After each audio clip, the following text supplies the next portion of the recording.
Hello good morning friends, latest education में आपका स्वागत है। मैं देवराज आज इस नई वीडियो में नए टॉपिक के साथ। जिस टॉपिक का नाम है क्यूबॉइड यानी कि घनाभ।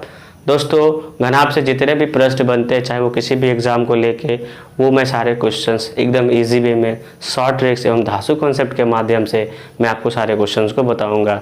दोस्तों, इस वीडियो को देखने के बाद आपको घनाभ से एक भी प्रश्न नहीं फंसेंगे। दोस्तों, अगर आप हमारे चैनल पर नए व्यूअर हो तो आप हमारे चैनल को सब्सक्राइब कर लें, साथ ही साथ बेल आइकन को प्रेस कर लें ताकि मेरे नए वीडियो का नोटिफिकेशन सबसे पहले आपको मिले। दोस्तों, वीडियो के अंत तक बने रहे। मैं बिना समय गवाए सीधे चलता हूं बोर्ड पे, जहां पे मैंने ऑलरेडी कुछ लिख रखा है। दोस्तों, आज मैं बात करूंगा घनाभ के बारे में यानी क्यूबॉइड के बारे में। घनाभ के बारे में पहला पॉइंट घनाभ से जो बनता है दोस्तों, वो होती है घनाभ में क्या क्या होते हैं। घनाभ पहला नंबर घनाभ जो बनता है दोस्तों, आयत से बनती है।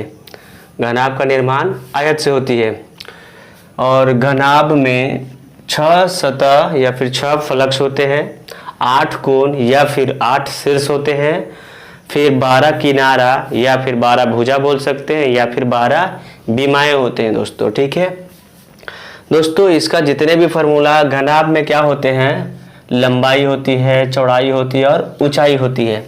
आयत में क्या होता है दोस्तों, आयत और घनाभ को अब एक दूसरे से रिलेट करके आसानी से याद रख सकते हो, और एक बार आपने ऐसा कर लिया तो आप लाइफ टाइम कभी नहीं भूलोगे इसके सारे फार्मूले को। दोस्तों, पहले मैं आयत का बात करता हूँ। आयत में दोस्तों लंबाई, चौड़ाई और क्या होती है, ऊंचाई। लंबाई होती है और चौड़ाई होती है ना। घनाभ में क्या होता है दोस्तों, लंबाई भी होती है, चौड़ाई, फिर ऊंचाई से क्या हो जाती है दोस्तों, गुना होता है। आयत का क्षेत्रफल होता है लंबाई गुने चौड़ाई, और यहाँ पे आयत का क्या, घनाभ का वॉल्यूम हो जाता है यानी आयतन का हो जाता है लंबाई इंटू चौड़ाई इंटू ऊंचाई से क्या हो जाता है, गुना हो जाता है। यहाँ पे क्या हो जाता है, ऊंचाई से सिर्फ गुना हो जाता है, इसलिए आयत का क्या हो गया, घनाभ का आयतन जो हो गया यानी वॉल्यूम लंबाई गुने चौड़ाई इंटू ऊंचाई। और घनाभ एक आयत से बना होता है, ये पहला बेसिक्स पॉइंट है। इसमें क्या होता है, लंबाई होती है और चौड़ाई होती है। इसमें घनाभ में हाइट होती है, इसलिए हाइट से गुना हो जाता है, इसलिए घनाभ का आयतन हो गया लंबाई इंटू चौड़ाई इंटू ऊंचाई।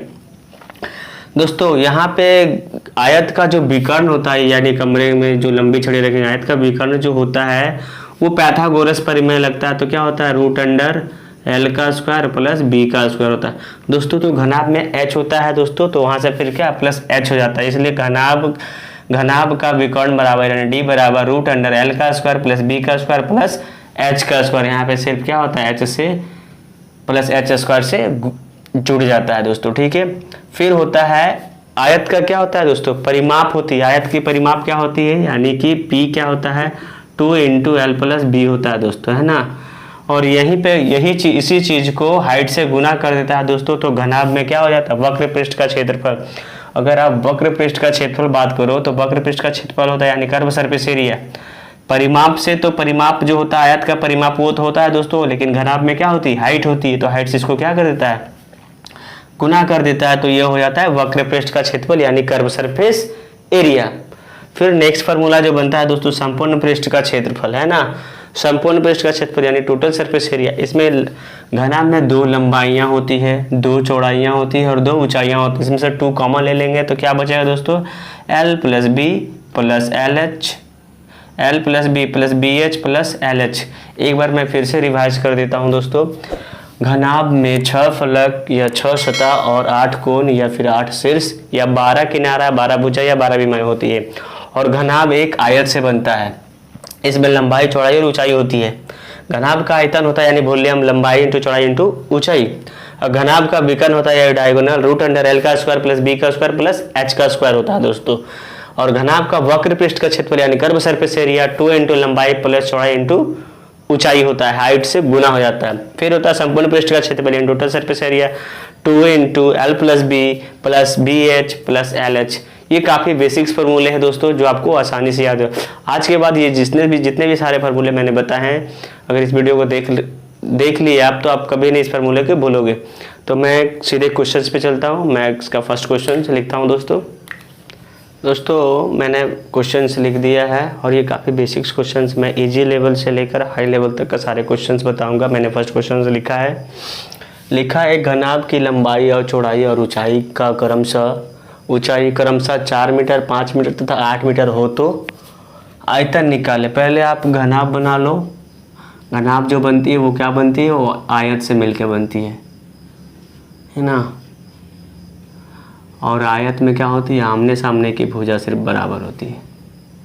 ये हो गया आपका घनाभ, जिसमें से लंबाई दे रखा है आपका, है ना, लंबाई चौड़ाई ऊंचाई। इसमें क्या होता है, जो ज़्यादा लंबाई हो, लंबाई चौड़ाई ऊंचाई दे रखा है, यानी कि जो ज़्यादा लंबा होता है लंबाई के हिसाब से आप दे दो। चौड़ाई आप मान लो, चौड़ाई 5 और ऊंचाई मान लो, है ना। लंबाई चौड़ाई और ऊंचाई, ऊंचाई 4 मान लो और ये 5, है ना। तो पूछा है क्या, आयतन ही तो पूछा है, यानी वॉल्यूम पूछा है। तो घनाभ का वॉल्यूम जो होता है L into B into H, है ना। तो अब क्या करो, सारे नंबर को गुना कर दो, 5 इंटू 8 इंटू 4। सारे नंबर को जब गुना कर देंगे तो आ जाएगा 5 चौके 20। अब 20 को 8 से गुना करेंगे तो 8 दूनी 16, है ना, 8 दूनी 16। और आयतन हमेशा क्या होती है, घन मीटर में होती है, घन मीटर। ये हो गया इसका आंसर। नेक्स्ट क्वेश्चन लिखा है दोस्तों, काफ़ी बेहतरीन क्वेश्चनों में से एक है। एक घनाभ की लंबाई गुने चौड़ाई गुने ऊंचाई क्रमशः 3 मीटर गुने 4 मीटर गुने 5 मीटर हो तो संपूर्ण पृष्ठ का क्षेत्रफल निकालने बोला। यानी ये घनाभ है ना, ये घनाभ है जिसकी लंबाई चौड़ाई और ऊंचाई का अनुपात दे रखा है। जहाँ जो भी है लंबाई चौड़ाई ऊंचाई, ऐसे तो लंबाई बड़ा होते हैं, आप इसको 5 4 ऐसे कर लो, 5 इंटू 4 इंटू 3, है ना, सब मीटर में है। तो 5 4 ये 4 ये 3। अब क्या बोला, संपूर्ण पृष्ठ का क्षेत्रफल। तो इसमें 2 लंबाई होती है, 2 चौड़ाई 2 ऊंचाई होती है। तो क्या होता है, संपूर्ण पृष्ठ का क्षेत्रफल यानी टोटल सरफेस एरिया बराबर होता है 2 into L plus B H plus L H. अब इस पर आप क्या करो, बैठा दो, इधर बराबर लिखो 2 इंटू एल और बी। एल और एल कितना दे रखा है आप लिख लो यहाँ पे, एल बराबर 5, बी बराबर 4, एच बराबर 3। तो एल और बी कितना है, एल और B 5 into 4 plus B into H, B 4 into 3 plus फिर एल एच, एल कितना है, एल और एच, एल 5 है इंटू एच 3 है। अब क्या करो, 5 चौके 20 प्लस 4 तिया 12 प्लस 5 तिया 15। अब सारे नंबरों को आपस में क्या करेंगे, जोड़ देंगे। 5 और 2 कितना हो जाएगा, 5 और 2 7, 0 को जोड़ने से तो 0 7 हो जाएगा। 1 और 1 2 और 2 4, 4 यहाँ हो गया दोस्तों इंटू 2। जब आप इसे गुना करोगे, है ना, जब आप इसे गुना करो तो 47 गुना कितना होता है, 2 2 7 दूनी 14 के 4 हाथ में, 4 दूनी 8 1 9 94। और क्षेत्रफल हमेशा क्या होता है, वर्ग मीटर में, या फिर ये हो गया यूनिट। आप ये एग्ज़ाम में यूनिट देख के आंसर लगाए, यहाँ पे घन मीटर यूनिट देख के आंसर लगाए। मैं इसका जल्द नेक्स्ट क्वेश्चन लिखता हूँ क्वेश्चंस, और ये काफ़ी अच्छे क्वेश्चंस हैं जो एग्ज़ाम में आ चुके हैं। लिखा है एक घनाभ का आयतन 1200 घन मीटर है, यदि इसकी लंबाई 30 मीटर और चौड़ाई 10 मीटर हो तो इसकी ऊंचाई ज्ञात करें। इसमें भी काफ़ी क्रॉस क्वेश्चंस बनते हैं, कभी क्षेत्रफल दे रखेगा, लंबाई दे दिया, चौड़ाई पूछ लेगा, तो कभी ऊंचाई पूछ लेगा। सारे क्रॉस क्वेश्चंस बनते हैं सारे एग्जाम को लेके। तो जो दिया आप लिख लो। क्या लिखा है, घनाभ का आयतन यानी वॉल्यूम बराबर क्या होता है दोस्तों, V equal to L into B into H, जिसमें घन क्या है, आयतन दे रखा है कितना है 1200, तो आप यहाँ 1200 लिख दें। एल दे रखा है कितना 30 मीटर इंटू ऊंचाई कितना दे रखा है 10 मीटर इंटू हाइट तो फाइंड आउट करना है दोस्तों। हाइट फाइंड करना, हाइट को छोड़ दिए, ये 0 से ये 0, ये 0 से ये 0। और जब मैं यहाँ से क्या करूँगा, कट करूँगा तो ये 4, यानी एच कितना आ गया दोस्तों 4 मीटर। अब देखो ये घनाभ है ना, लंबाई 30 मीटर दे रखी थी, है ना, चौड़ाई दे रखी थी आपका कितना ना 10 मीटर, ऊंचाई कितना आ गया 4 मीटर। यही तो फाइंड आउट करने बोला था दोस्तों, तो मैंने इसको फाइंड आउट कर दिया। फिर लिखा है एक घनाभ की लंबाई, अब चौड़ाई तथा ऊंचाई 12 इंटू 15 इंटू 20 मीटर हो तो विकर्ण पूछा है। यानी आप एक घनाभ बना लो, है ना,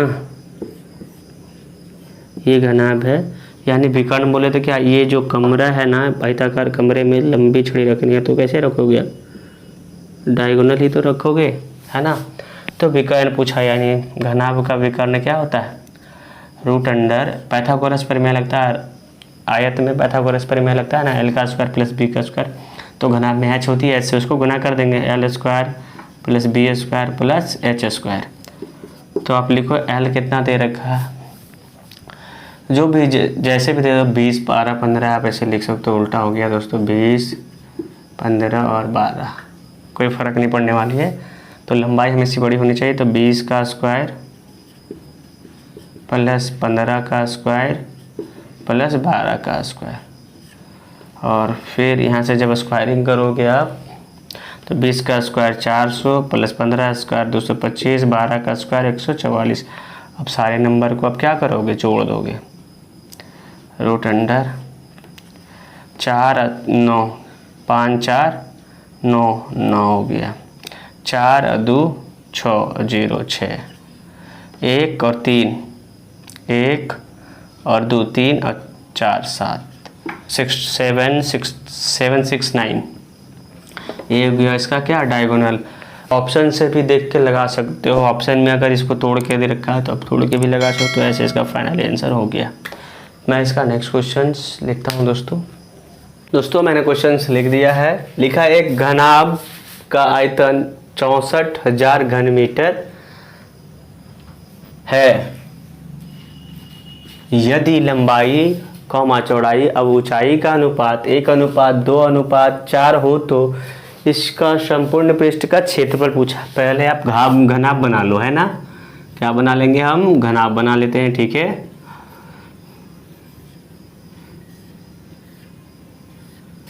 ये मैंने घनाभ बना लिया, जिसमें लंबाई चौड़ाई और ऊंचाई का अनुपात दे रखा है 1 2 और 4, है ना।